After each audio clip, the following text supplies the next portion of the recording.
Varahi silks వారి grand festive celebrations పొందండి 10,000 రూపాయలు ఆపై కొనుగోలుపై బంగారు నాణెం ఉచితంగా. హాయ్ హలో వెల్కమ్ టు నానక ప్రేమతో. ఈరోజు మన నానక ప్రేమతో షోకి ఒక చందమామ రాబోతుంది వాళ్ళ నాన్నతో. గ్రేట్ యాక్ట్రెస్ అభినయ గారు అండ్ ఆనంద్ గారు, ప్లీజ్ వెల్కమ్ టు నానక ప్రేమతో.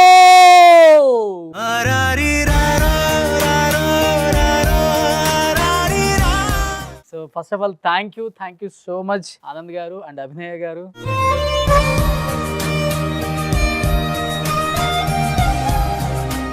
ఆనంద్ గారు, మిమ్మల్ని చూస్తున్నప్పుడల్లా చాలా అంటే చాలా ప్రౌడ్గా ఫీల్ అవుతుంటాం. ఒక ఫాదర్ ఈ రోజుల్లో అన్నీ వచ్చిన పిల్లల్ని పెంచడమే చాలా కష్టంగా ఫీల్ అవుతున్నారు. మన మాట వినరు, గాలికి వదిలేద్దాం. బట్ ఇంతప్పటి నుంచి ఇంత అయ్యేదాకా, ప్రయోజకురాలు అయ్యేదాకా ఒక ఆడబిడ్డని ఎక్కడ ఇంత మచ్చ కూడా రానియకుండా ఇంత బాగా పెంచారంటే ఫస్ట్ ఆఫ్ ఆల్ మీరు పెంచిన విధానానికి హ్యాట్స్ అప్ సార్.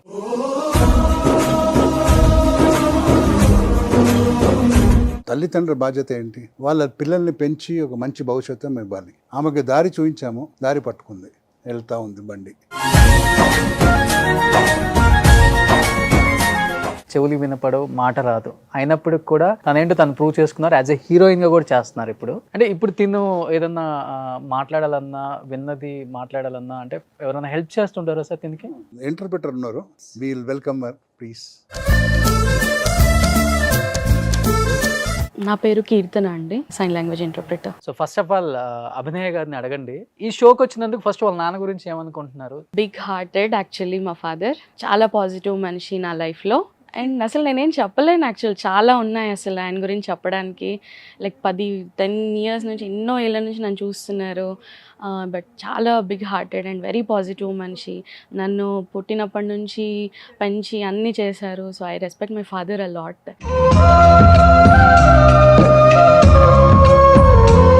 అన్నీ బాగుంటేనే పిల్లల్ని పెంచడం చాలా కష్టంగా ఉంది. అమ్మాయిలను అసలుకి పట్టించుకొని ఎంతోమంది పేరెంట్స్ని కూడా చూస్తున్నాం. అలాంటిది వాళ్ళ ఫాదర్ తన చెయ్యి వదిలిపెట్టకుండా ఇన్ని సంవత్సరాలు ఒక ప్రయోజకురాలను చెయ్యాలి, నా కూతురేంటో ఈ సొసైటీ చూసి ప్రౌడ్గా ఫీల్ అవ్వాలి, అభినయాస్ ఫాదర్ అంటే ఆనంద్ అని చెప్పుకునే విధంగా సొసైటీకి పరిచయం చేశారు కదా. ఆ విషయంలో ఏమనుకుంటారు వాళ్ళ ఫాదర్ గురించి? ఆమె ఇప్పుడు నాన్న మీకు గుర్తుందా ఫస్ట్ నేను పుట్టినప్పుడు ఎలా అయింది?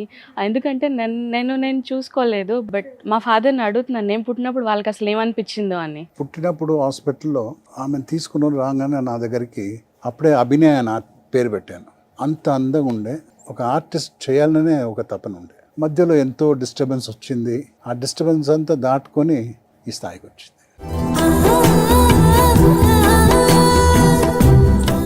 అంటే నేను ఎప్పుడు అనుకోలేదు నేను యాక్ట్రెస్ అవుతాను. ఎప్పుడు నేను లైక్ గేమ్స్ ఆడుకోవడము, ఫ్యామిలీతో ఉండడము, నార్మల్ లైఫ్ నాది, అంత స్పెషల్ ఏం కాదు. లైక్ నాన్నని చూస్తుంటాను షూట్కి వెళ్ళినప్పుడు. మీకు గుర్తుందా నాన్న, రామోజీ ఫిలిం సిటీ వెళ్ళే వాళ్ళం, అది ఏ మూవీ అది? కోటి రామకృష్ణ జెండా. నేను దాంట్లో క్యారెక్టర్ చేశాను. అక్కడికి షూటింగ్కి తీసుకుని పోయేవాడు. అప్పటి నుంచి ఆమెకు ఒక ఇంట్రెస్ట్ కలిగింది. ఇంత అందంగా ఉంది, కనీసము మోడలింగ్ ట్రై చేద్దాము. యాక్టింగ్ అంటే వినపడాలి, మాటలు డైలాగ్స్ రావాలి, మోడలింగ్ అంటే అవసరం లేదు అని అనుకున్నాను. ఫైనలీ యాక్టింగ్ వచ్చి 15 అవార్డ్స్ దాకా తీసుకుంది.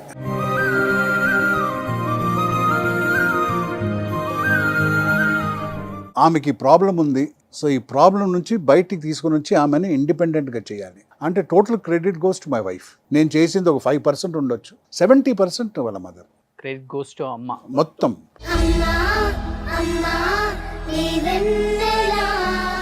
నేనేం చేశానంటే ఎన్నో సినిమా కంపెనీలకు వెళ్ళాను, ఎంతోమంది అప్రోచ్ చేశాను ఆమె ఫొటోస్ తోటి ఒక అవకాశం కోసం.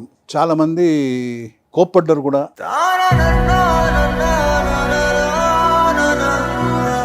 ఒక అమ్మాయి, మూగ అమ్మాయిని తీసుకొని వచ్చి సినిమాలో ట్రై చేస్తున్నాడే, పిచ్చోడా.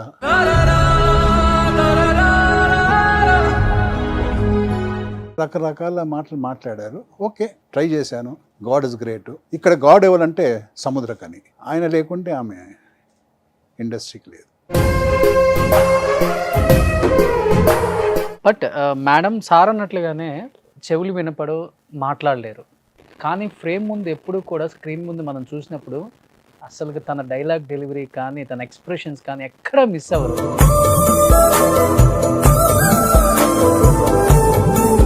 చిన్నప్పటి నుంచి తను ఇలా పుట్టింది కదా, ఇలా పుట్టినప్పుడు పెంచేటప్పుడు ఏ తల్లిదండ్రులైనా కానీ కొంచెం కసురుకోవటం, కోప్పట్టం, ఇలా దేవుడు ఇలాంటి ఒక బిడ్డనిచ్చాడు ఏంటి మాకు అని ఏడ్చిన సందర్భాలు ఉన్నాయా మీ లైఫ్ లో? ఇంత అందంగా ఒక అమ్మాయి పుట్టినాక దేవుడు ఇలాంటి ఒక ప్రాబ్లం ఇచ్చాడే, వేరొక డిలేడ్ మైల్ స్టోన్ అన్నప్పుడు కూడా ప్రాబ్లం ఉండే. 3 years వరకు నడవలేదు, టోటలీ ఒక హ్యాండిక్యాప్ అనుకున్నాము.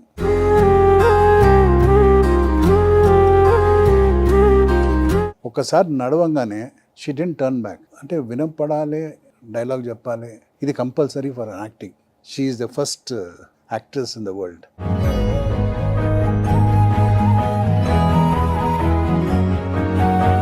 డిఫెండ్ అని కూడా అనకూడదు. డఫ్ అండ్ డమ్ లేదు, డమ్ అనేది ఎవరు లేరు, వినపడదు. వినపడితేనే మాటలు వస్తుంది. చాలా మంది ఏమంటారు, డెఫ్ అండ్ డమ్ అంటారు. అది పొరపాటు. ఏం చేసేస్తారు, సైన్ లాంగ్వేజ్ నేర్పించేసి మూగోళ్ళు చేసేస్తారు. అభినయ గారు ఎప్పుడైనా కానీ అమ్మ కోసం నాన్న కోసం ఏడ్చిన సిచ్యువేషన్స్ ఉన్నాయా మీ లైఫ్ లో? అంటే లైక్ అందరూ చెప్తూ ఉంటారు కదా మా పేరెంట్స్కి, లైక్ మీ పాప డెఫ్ అలాగా అని అన్నప్పుడు నాకు కొంచెం వాళ్ళని చూసినప్పుడు బాధ అనిపిస్తుంది.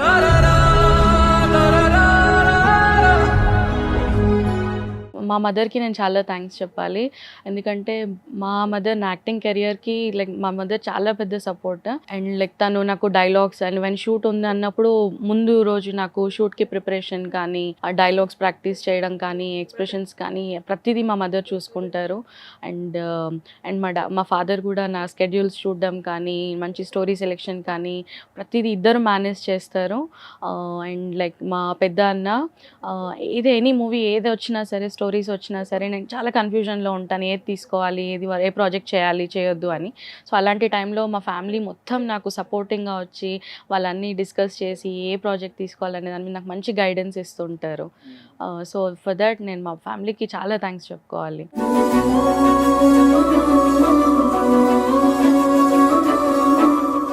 నాన్న ఎలాంటి అడ్వైజెస్ ఇస్తుంటారు మీకు? ఆఫ్ కోర్స్ ఫాదర్ మా నాన్నగారు ఎప్పుడు అడ్వైస్ ఇస్తుంటారు. లైక్ ముందు షూట్కి వెళ్ళే ముందు జాగ్రత్తగా వెళ్ళాలి, టైంకి పడుకో, అసలు ఎప్పుడు పడుకో నిద్రపోవాలి టైంకి అని ఎప్పుడు బాగా చెప్తూ ఉంటారు. నాకేమో డైలాగ్స్ చదువుకోవాలి, ఇది అర్థం చేసుకోవాలి చాలా ఉంటుంది. బట్ ఆయన ఒకటే అంటారు, ఎప్పుడు నాతో గొడవ పడుతున్నట్టు ఎలా లైక్ ఎక్స్ప్రెషన్స్ ఇస్తూ ఉంటారు. సో మా ఇద్దరికి మంచి ఫనీ కాన్వర్సేషన్స్ అవుతుంటాయి. ఎంత పాజిటివ్ ఉందో అని ఒక్కొక్కసారి కొట్లాడుకుంటూ ఉంటాము. సో ఎప్పుడు పాజిటివ్గానే ఉంటారు, ఎప్పుడు నెగిటివిటీ ఏమి ఉండదు. నాది ఒకటే ఒక అడ్వైజ్, పంక్చువాలిటీ. చెప్పిన టైంకు వెళ్ళిపోవాలి, వాళ్ళు పంపించిన టైంకి వచ్చేయాలి. ఇండస్ట్రీ ఉంటుంది, it is not permanent for everybody. ఉన్నంత కాలము మంచి పేరుతో ఉండాలని ఆమెకి ఎప్పుడు చెప్తాను.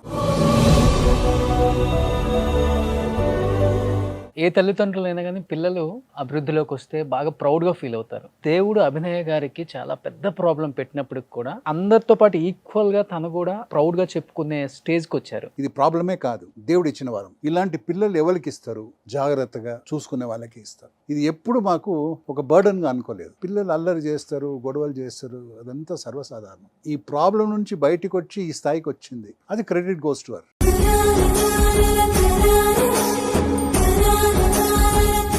ఆ డాడీ అయితే చెప్పారు, అది కరెక్ట్. అంటే కొంతమంది అంటుంటారు డెఫ్ అంటే ఏంటి, ఇదంటే ఏంటి అని. Just a natural thing. చాలా మంది మాటలు వచ్చిన వాళ్ళకి తెలియదు అసలు ఎందుకు ఇలా చేస్తారు, ఎందుకు ఇలా ఉంటారు అని. యూఎస్లో 1800s ఆ టైంలోనే వాళ్ళకి తెలుసు ఒక డెఫ్నెస్ అంటే ఏంటి, వాళ్ళకి ఈక్వల్ రైట్స్ ఉంటాయని తెలుసు. ఇక్కడ ఏంటంటే ఒక డెఫ్ అంటే ఒక నెగిటివ్గానే చూస్తారు. మా ఇంట్లో ఎప్పుడు నన్ను ఒక డెఫ్ అమ్మాయి లాగా, ఒక స్పెషల్ లాగా ఎప్పుడు చూడలేదు.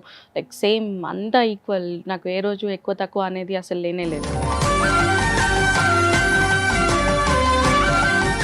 సో అభినయ గారు, మీకు ఒకటి చెప్పనా, మీరు సేమ్ చందమామ లాగా ఉన్నారు. Thank you so much.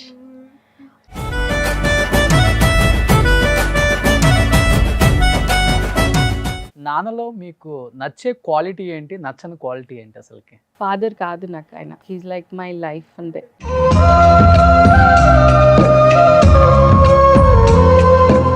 మాకు ఒక మంచి డిఫరెంట్ బాండింగ్ ఉంది. అది వెరీ పాజిటివిటీ కొంచెం ఉంటే నెగిటివిటీ కొంచెం ఉంటుంది. 80-90 అలాగా, 80-70 అలా ఉంటుంది. But that's right are wrong, నువ్వు చెప్పు అంటున్నారు.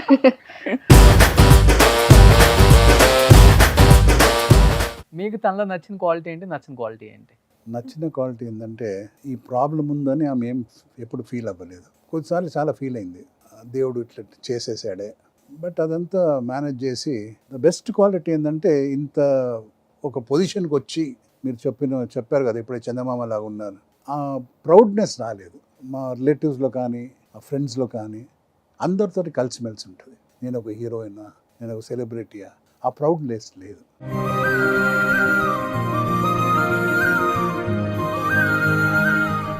ఆ టైమ్స్ కోపం వస్తుంది అందరికీ, మనమే పెద్దవాళ్ళమే ఓర్చుకోవాలి. వాళ్ళ మదర్ ఆమెతో మాట్లాడినట్లు నేను కమ్యూనికేషన్ చేయను.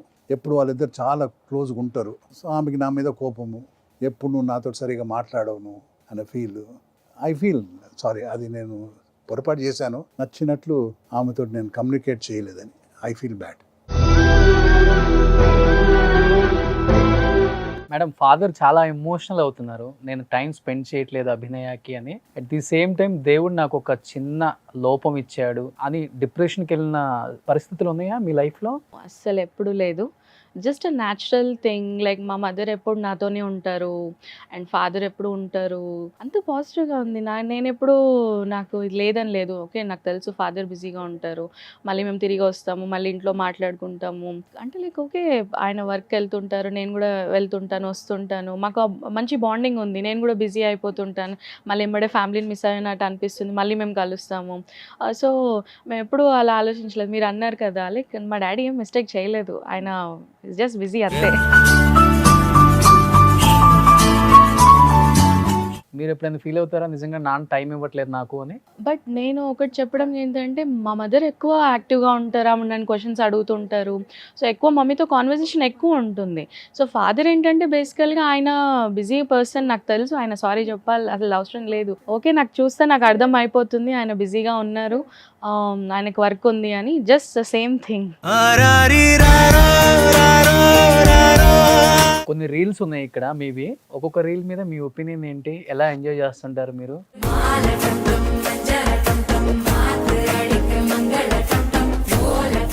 ఇది చెన్నైలో తీసాము, తమిళనాడులో ఒక డ్యాన్స్ ఇన్స్టిట్యూట్లో. సో లైక్ నాకు నచ్చింది డ్యాన్స్, నేను అడిగాను చేద్దాము అని. ఓకే, అందరూ ఆ సాంగ్ బాగుందని చెప్పారు. సో ఆయనకు సర్ప్రైజ్ చేయడానికి అన్నట్టుగా నేను ఆ సాంగ్ అలాగా డాన్స్ చేసి. నెక్స్ట్ రీల్ మా మదర్ వాళ్ళ మదర్ తను, మా అమ్మమ్మ గారు.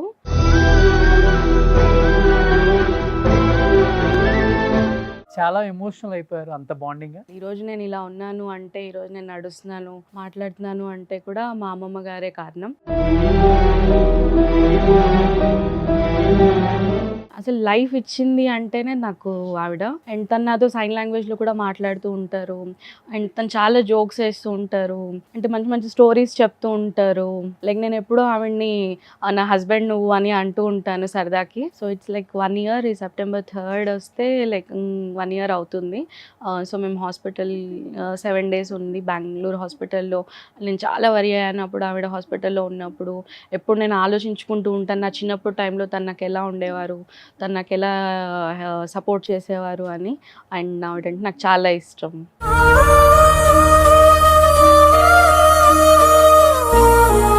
మీరు మంచి యాక్టరా, డాడీ మంచి యాక్టరా? అక్కడ చూడండి లెఫ్ట్ లో మీరు ఆల్రెడీ.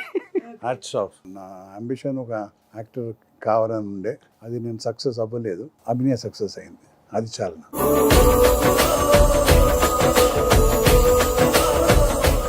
నెక్స్ట్ వావ్, అయిన దేవుడు, గాడ్ ఫాదర్ అంతే నాకు. Very big heart and very positive person and very strict. ఆ మూవీ షూటింగ్ జరుగుతున్నప్పుడు డైరెక్టర్ గారు కండిషన్ ఏంటంటే, ఆమె ఉన్నన్ని రోజులు ఆమెకేం ఇబ్బంది కావద్దు, ఎప్పుడు నవ్వుతూనే ఉండాలి, అలా చూసుకోవాలి మొత్తం యూనిట్ ఆమె అభినయని.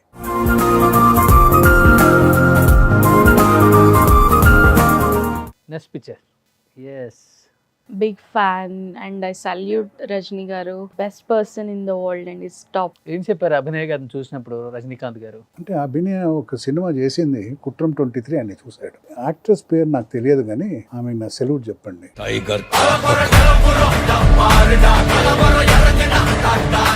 Next picture. I'm great fan of Samantha గారు. చాలా అందంగా ఉంటారు. అండ్ లైక్ నేను విన్నాను సమంత గారికి కొంచెం హెల్త్ ఇష్యూ ఉందని. But I pray for her, ఆమె మంచి హెల్తీగా మళ్ళీ రావాలి అని. ఎంత స్వీట్ అంటే చాలా న్యాచురల్గా ఉంటారు. అండ్ ఆమె నన్ను చాలా నా గురించి అడిగారు అన్నట్టు, డెఫ్ కదా ఎలా చేస్తావు అలా చేస్తావు అని. బట్ నాకు అర్థమవుతుంది నేను చేస్తాను అని బట్ ఆవిడకి నా గురించి తెలీదు, బట్ ఎలా కమ్యూనికేట్ చేయాలి నాతో అనేది. But I love her so much. Hello Samantha, నువ్వు ఎలా ఉన్నావు? నేను విన్నాను నీకు హెల్త్ బాగాలేదు అని. I hope you will recover. And నీకోసం నేను డెఫినెట్గా ప్రేయర్ చేస్తాను. And don't break and you are అన్స్టాపబుల్గా ఉండాలి. నువ్వు కంటిన్యూ ఇలాగే వర్క్ చేస్తుండాలి. Thank you so much.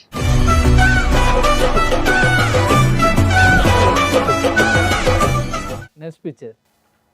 Yes, Surya గారి ఫాదర్ అంటే నాకు చాలా నచ్చుతారు. అండ్ ఆయనతో ఎప్పుడు నేను ఎక్కువ కమ్యూనికేట్ చేసింది లేదు. బట్ లాస్ట్ నన్ను చూసినప్పుడు వాళ్ళు చాలా సర్ప్రైజ్ అయ్యారు. లైక్ ఆయన నన్ను కాంప్లిమెంట్ చేశారు నా వర్క్ గురించి. And it's very short time నేను ఆయనతో మాట్లాడడము. But I love him and is a very good actor. And ఆయన మంచి క్యారెక్టర్స్ చేస్తారు. And is a very positive person అన్నట్టు. I like him a lot. Super. Next. Pushparaj. I like him, నాకు చాలా ఇష్టం. బెస్ట్ యాక్టర్ అసలు. And natural actor. అంటే ఆయన దేంట్లో అయినా ఈజీగా మ్యాచ్ అయిపోతారు. Next picture. సీతమ్మ వాకిట్లో సిరిమల్లి చెట్టు మూవీలో ఆయనని ఫస్ట్ టైం కలిసాను. సార్తో ఎక్కువ మాట్లాడలేకపోయాను, ఆయన బిజీగా ఉండడం వల్ల. మహేష్ బాబు గారు ఉన్నారు అండ్ వెంకటేష్ గారు, వాళ్ళంతా ఒక దగ్గర ఉండేవాళ్ళు. ఎక్కువ మాట్లాడలేదు. But hi bye good morning good evening అంతే. Next picture. లైక్ నేను ఒక 15 years ఉన్నాను ఆ టైంలో. నేను ఆయనకి చాలా పెద్ద ఫ్యాన్. ఆయన చాలా ఫేమస్. అండ్ ఆయన ఎక్స్ప్రెషన్స్ నాకు చాలా నచ్చుతాయి. Next picture. మహేష్ బాబు గారు. అండ్ ఆయన చాలా హ్యాండ్సమ్గా ఉంటారు. ఆయన స్కిన్ చాలా బాగుంటుంది. అండ్ వాకింగ్ స్టైల్ కానీ ఆయన just a perfect person. But ఎక్కువ మాట్లాడలేదు నేను సార్తోని. షూట్ లొకేషన్లో ఉన్నప్పుడు నేను వేరే దగ్గర, సార్ వేరే దగ్గర ఉండడం వల్ల. But is a very good actor and I like him a lot. Next picture. Vishal Kumar.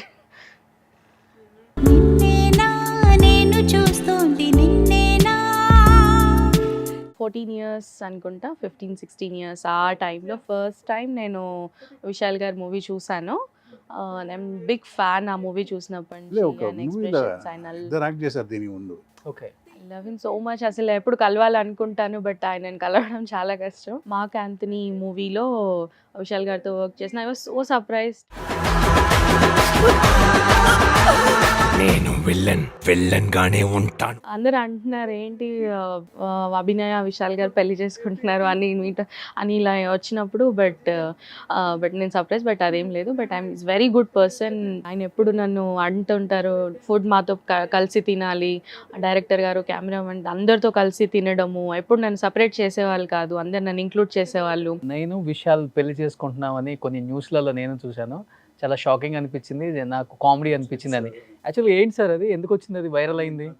లట్టి audio ఫంక్షన్లో యాంకర్ ఏందో సడన్గా స్టేజ్ పైన వెళ్ళి అనౌన్స్ చేసిండ్రు. విశాల్ని అడిగిండ్రు మీ లవ్ ఏందని చెప్పండి అని. మాకే ఒక పెద్ద న్యూస్ అది. So it is only rumour, it is not true.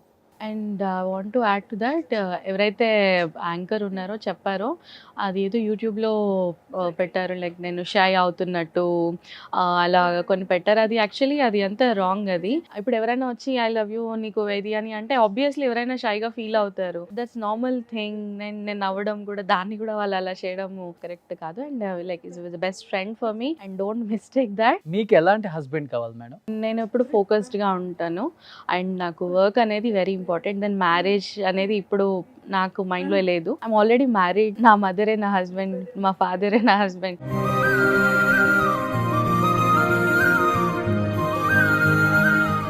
But ఏ తండ్రి అయినా కూతురికి పెళ్లి చేయాలి అనుకుంటారు. మీరు ఎలాంటి అల్లుడు వస్తే బాగుంటుంది, తను అర్థం చేసుకునేవాడు అని? మా ఇంట్లో రెస్ట్రిక్షన్ లేదు. ఆమెకి ఏదైనా ఆప్షన్ ఉంటే ఓకే. ఆమె ఒకటే ఒక రిక్వెస్ట్ ఏంటంటే మా లేకుండా ఆయన కూడా. సో హియరింగ్ ఇంపైర్డ్, వినపడదు, మాటలు రాదు. అలాంటి ఒక అబ్బాయి మమ్మల్ని మంచిగా అర్థం చేసుకుంటాడు.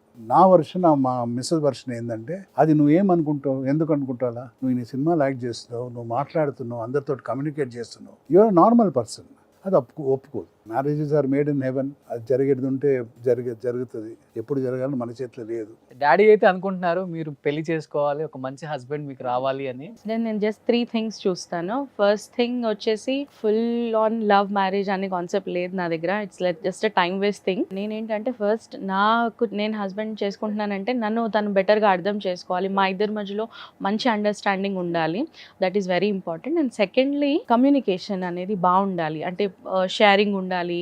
ఒక ఎన్వైరన్మెంట్లో ఉన్నప్పుడు తను అన్నీ ఎక్స్ప్రెస్ చేయగలగాలి. We should have same beliefs, then only we can go for next step. So that ఈ లైఫ్ వాల్యూ అనేది ఉండాలి. సో అది వెరీ ఇంపార్టెంట్. అవి తప్ప నేను వేరే ఏం చూడను.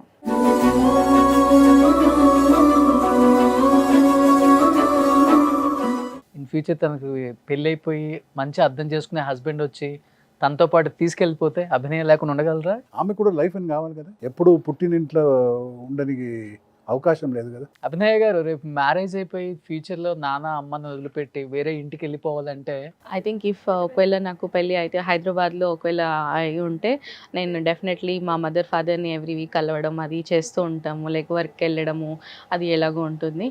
ఒకవేళ వేరే ప్లేస్ అయితే like it will be like I don't know, but let's see how God plans everything.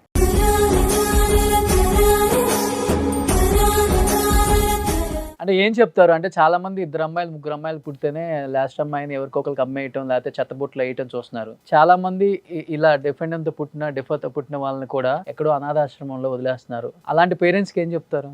దయచేసి ఆ పొరపాటు చేయకండి. మాకన్నా గ్రేట్ పేరెంట్స్ ఉన్నారు సార్. ఓ+ పిల్లల్ని ఎక్కడో తీసుకొని వెళ్తున్నారు. ఇది మన బాధ్యత, మన శరీరం, దాన్ని తీసి బయటపడేయండి.